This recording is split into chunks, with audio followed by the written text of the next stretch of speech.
Well, hello, ladies and gents. Welcome back. It's another episode of Tink's Medieval Times Battle Bonanza. I have decided not to reenact a Crusades battle this time, but I am sticking with my Bohemond of Taranto theme because, yes, that's right, he's going to be present in this battle too. The 1083 Battle of Larissa between the Byzantine Empire and the Norman Duchy of Apulia. And the Byzantine army, as we will see in a moment, well, now, why not, is commanded by the Emperor Alexius I, Komnenos, and his opposition is the Norman army of the Duke of Apulia, Robert de Guiscard. Here's one I made earlier, Larissa, 1083. Let's load. We're going for the map Nicosia Beach. I don't think Larissa is by the coast, actually, so I'm using a little bit of artistic license here. But, you know, there's some lovely kind of Grecian trees, very picturesque. Hard difficulty, because I am playing the Byzantine, so I will be fighting the Normans.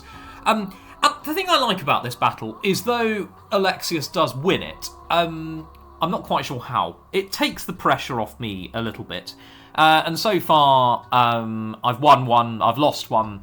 This might be considered to be the best of three. We'll see. We'll see how we go. Okay, so here we are. I'm playing as the Byzantines. The enemy are playing as the Normans. Nice, straightforward battle. And finally, a little word on troop deployment. Not troop deployment, troop selection. My army is bigger than the Norman army. I think in the actual historical battle, there wasn't an enormous amount in it. The point with the Byzantine army at Larissa is that it isn't actually that good. Not particularly high-quality soldiers. Most of Alexius's really good troops were killed at the previous battle that he fought against the Normans at a place called Dyrrachium, modern Durazzo, on the Adriatic coast. So a lot of the Byzantine army in this battle are ranged units, are archers. There are a large number of mercenaries. I have thrown in some Varangian Guard for good effect into this battle. I can't actually remember whether they were present at Larissa or not, but they're not actually a major component of that battle. They might be a major component of this one, though, who knows. Just a quick look at Robert Guiscard's army. It's a little bit smaller, but it's very heavily cavalry-based. Norman soldiers in this period tended to be better than Byzantine soldiers, or indeed anybody else's. Got some strong charge cavalry here, good, solid, heavily armoured infantry. Let's see how this goes. A lovely quote from my man Bernard of Clairvaux, not present at the Battle of Larissa, not born, in fact, in the year of the Battle of Larissa. He's a younger soul than that.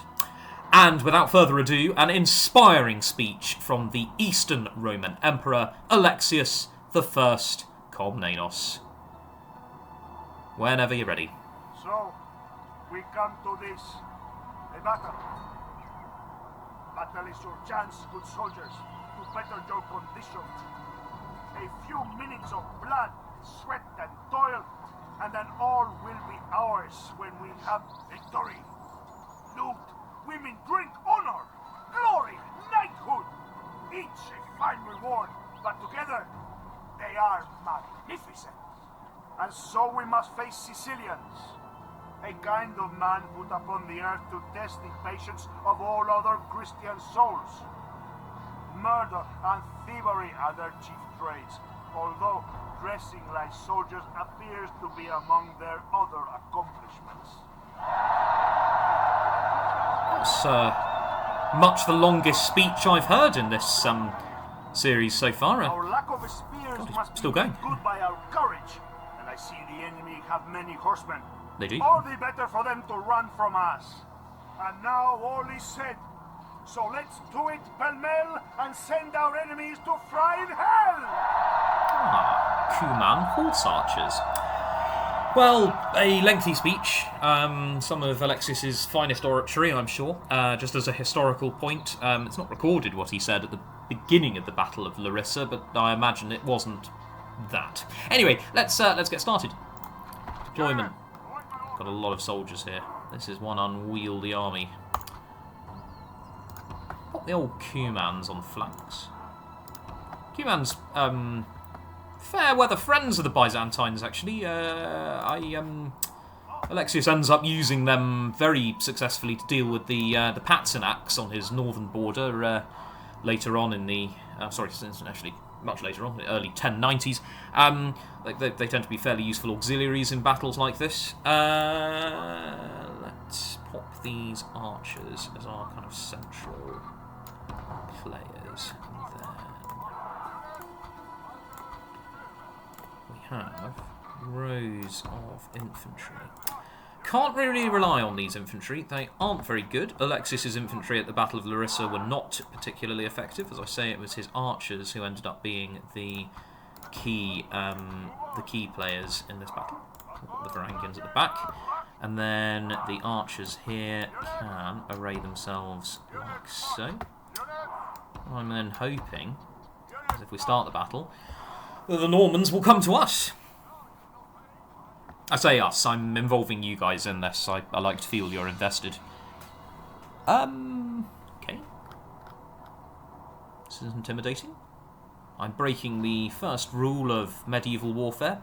Do not fight the Normans. Just don't do it. It's not worth it. But then Alexius broke that rule too. Admittedly, he didn't have a lot of choice. I mean, this is a campaign where the Normans are attacking him. He might have won this battle, but actually it doesn't stop the Normans from threatening Constantinople. The only thing that does is dysentery. Robert Guiscard contracts that in late 1084, dies in 1085, poos himself to death. Very unpleasant business. Ah, here we go. The archers are softening them up, which is good. This is how the Byzantines won this battle. Actually, it's got to be said, the Normans, they're taking their time. They're taking their time, and they are marching straight into this deployment, and they've lost a lot of stuff. I'm actually going to focus all of the archers on these knights, because I'm more concerned about them than the infantry, to be honest. Right, let's go and send these Cumans off to be irritating.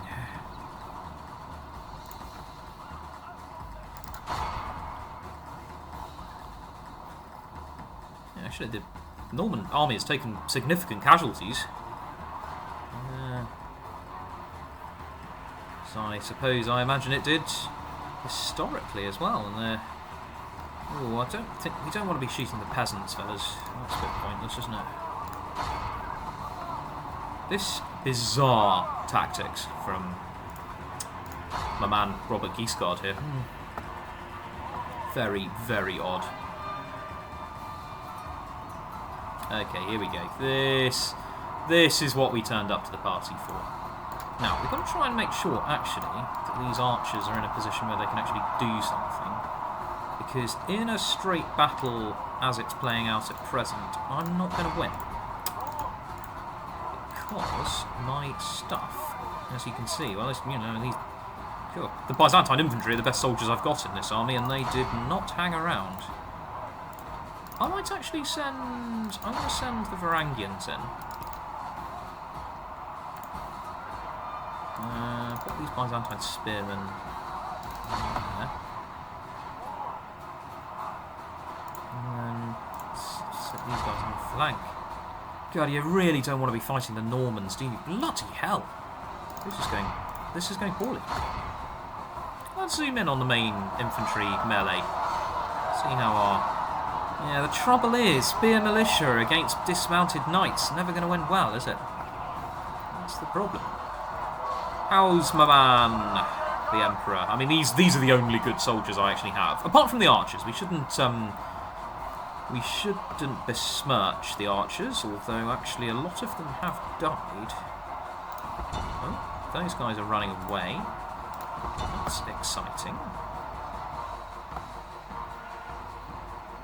Okay, this isn't going awfully yet.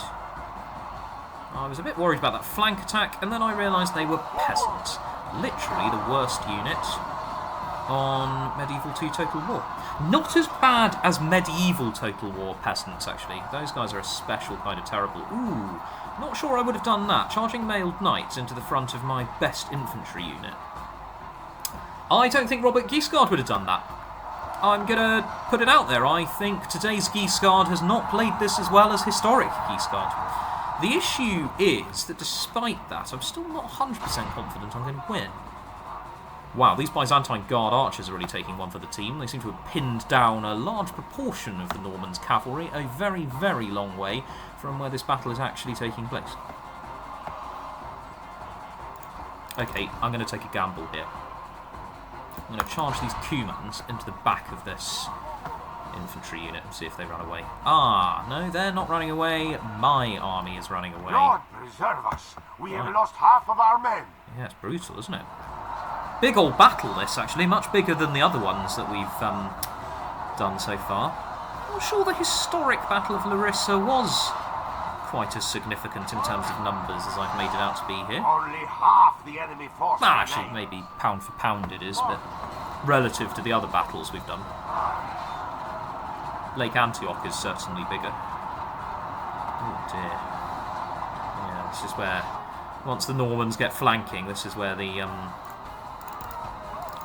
your inferior Byzantine infantry are really going to start getting punished. But they're not really capitalising on the local superiority, are they? Where are all these people going?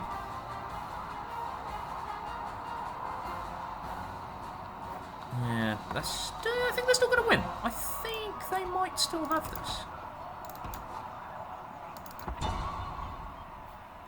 Because a lot of my chaps are running away.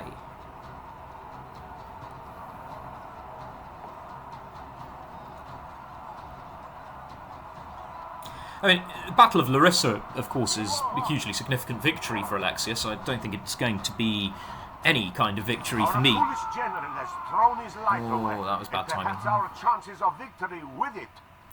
Which is a shame, because if the Normans had won Larissa, they would have been able to threaten and probably conquer Byzantine possessions in the Peloponnese. It's actually a Norman defeat at this battle. Far from crushing defeat. I mean, they don't lose significant numbers of soldiers. It's more that their route is blocked. But it makes them think, okay, we're just going to march on Constantinople. A bold move, which is unsuccessful in the long term. If they'd won at Larissa, as they appear to be doing here, yes, as they appear to be doing rather decisively here, then they could have taken the Peloponnese and modern-day Greece first, which might have made the events of the later 11th and early 12th century play out rather differently. And I think it's fair to say, rather worse for our friends in the Byzantine Empire. Inauspicious. I have one unit left, and that unit is peasant archers. Only intervention by the Almighty Lord or a military genius can bring us victory from this disgrace. I don't think we're going to get either of those. Oh dear, no, that's the death knell, isn't it? To swallow. Next time, it will be our foe that sups from this most foul cup.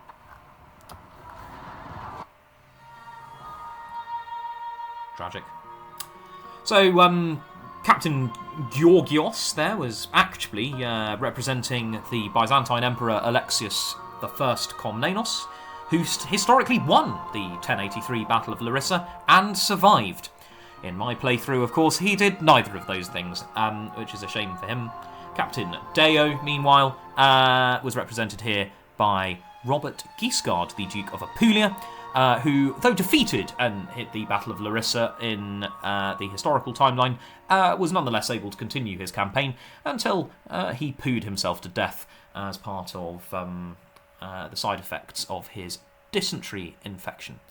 Bohemond of Taranto, who did not, in fact, contract dysentery at this time, and was part of the side that won in today's playthrough, but did not win the historical Battle of Larissa, goes on, as we all know, to play a significant role in later battles in the Crusading era. Ladies and gents, thank you very much. Have a good day.